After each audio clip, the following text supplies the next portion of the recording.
Now, when some people think about MMA, they think about violence and barbarism. They think about, it's associated with bullying and all types of lowlifes of society, thinking about fighting in a cage. The minute you say it's in a cage, you lose people's respect. But to the contrary, if you want to take serious Jesus' command to love your neighbor as yourself, that will include training in combat. Now, let me explain why. I got a video clip for you to watch. Now, the video is quite disturbing, but it illustrates my point. And as you watch it, I want you to think about something. I want you to think about this question. What does Jesus' command to love your neighbor as yourself look like to the woman who is in the pool? Let's watch together.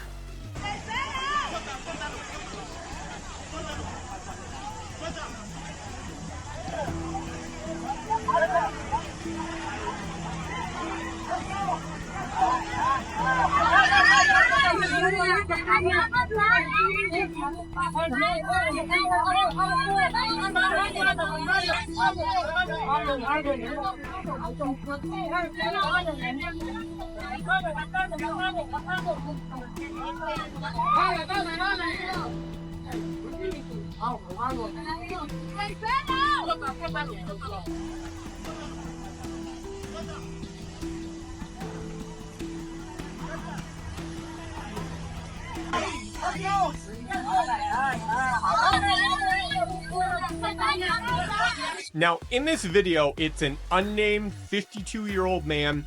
This happened in Spain, and the man was charged with attempted murder.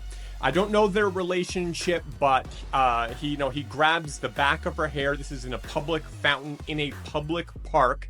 Grabs the back of her hair and is holding her down against the water and is attempting to drown her. And so back to the question I want you to ask. So we got this woman. She is a person who's made in the image of God. She's a weaker woman in need of help, and time is of the essence. She could be drowned at any second. So the question is, how do you love that woman in that moment? Okay, 3 different options. The first option is that you can call the police. Someone call the police! Now, that's a step that needs to happen. I'm sure, with lots of bystanders, you can actually hear in the video clip that there is a crowd of people, somebody shouting out, "You're going to kill her." And there's people, who are alarmed by the situation. So no doubt some people are going to call the police, and that is a necessary step, to bring the man to justice. But it's not the best option. Well, there are other options. Because time is of the essence. There is going to be a delayed reaction by the time, the information is communicated to them to the time that the police arrive at there. She could be, and very likely would be, dead by the time that happens. So that is not the best situation, though it needs to happen. Option number 2 is that you subdue the guy through martial arts. In martial arts, your hands, your feet, your elbows, your knees, even your head were used as weapons. So maybe you apply a chokehold, or maybe you throw strikes at him, but you do something to force him to loosen the grip on the woman so that the woman can flee, and then, you can call the police. And then option number 3 is that you take the man out with lethal force. Now, this might be a situation where that is justified, especially when, time is of the essence and you're protecting somebody from, impending death. But it's not the most optimal situation, because there's a couple downsides. First, you might not have a weapon on you, so it's completely dependent on the situation, what you have on you. Number 2 is that this is a public park, a public fountain. There's people all around, and there's always the chance that there might be innocent bystander casualties, especially, in a high pressure situation where you might not have a perfect aim. And even if you do have a perfect aim, number 3 is the fact that, it's going to be extremely traumatic for all of the people who are onlooking. You'll have women and children all around. And so, seeing a guy get taken out like that is going to be extremely traumatic. And then, of course, the guy's life is gone as well. There's no opportunity to redeem himself, to turn his life around. And so I'm not saying that's not a justified in that situation, but it is the less preferred option to number 2.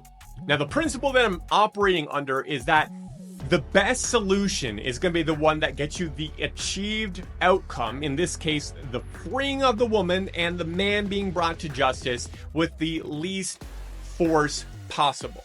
And so I want you to think it from the perspective of it's more loving, it's more kind, it's a better desirable outcome to put him asleep in a chokehold or to knock him out with a punch rather than to take his life through lethal force. I don't want to kill him. But in order to do that, you have to have training in martial arts, in combat. So when the goal of pursuing martial arts is to protect life, you know, the pursuit of combat sports and martial arts becomes virtuous because of what you're trying to do with it. To save people's lives.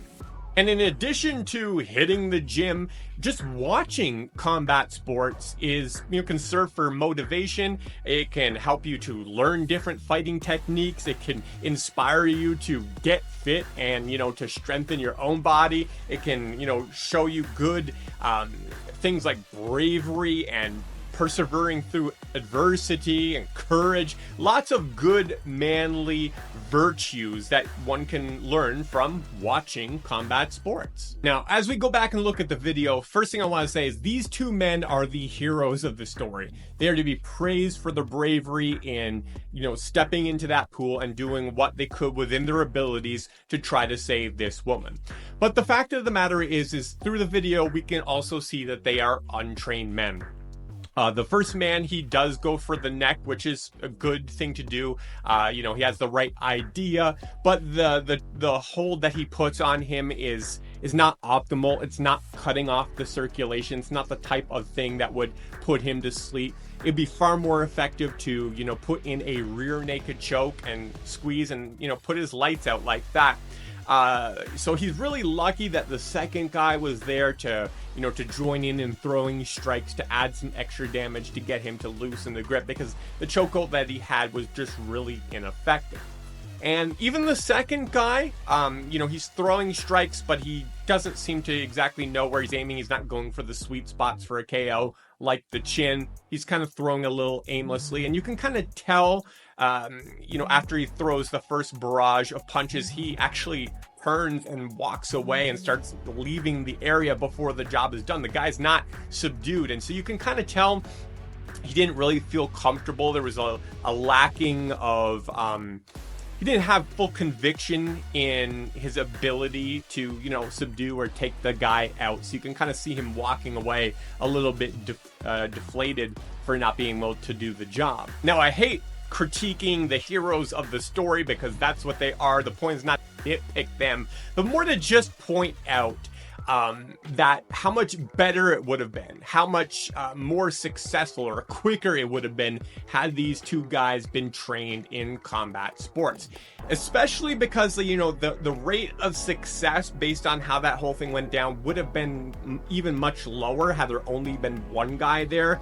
And in a situation like that comes up in real life, you never want to bank on having extra help from other people. It might be a situation where it's just you and yourself. I know I should be able to do this by myself. And so the better your skills, the higher the likelihood of success in saving the person that you're trying to rescue. Now, Daniel Cormier, who was a UFC champion, he was on the Joe Rogan show, and he had this to say about the good of learning how to fight. Let's watch. And I think if we did jiu-jitsu and those sports in school, even for young girls, they're safer. Yes. Right? For sure. They understand how to defend themselves. I think it's so important. 100%. Yeah. Yes. Everyone should know something about Everybody should know something about combat. Because you're not always going to have the ability to get to something to help you. Exactly. You got to be able to do it with your hands and with your feet and everything else. And it's just a better thing to have and not need than to need and not have. Yes. Could you imagine, could you imagine not having... So, I walk around the world unafraid. How comforting is that? To be able to know that no security, no anything. If push came to shove, you could at least defend yourself enough to be safe. And your family. You could take care of them enough to be safe because of the skills that you've attained over the course of your life. That's comforting. Yeah. To be able to walk around the world like that. I absolutely love what Joe Rogan says in that video. He says, it's better to have it, that is training in martial arts, and not need it, than to need it and not have it. But this is a broken and sinful world that we live in, and so there's going to be times that most of us face in our lives where someone is going to be in need of rescuing. And so may we all be trained in combat, may we all learn how to fight, so that if the situation arises, we can love our neighbor as ourselves, just as Jesus commanded.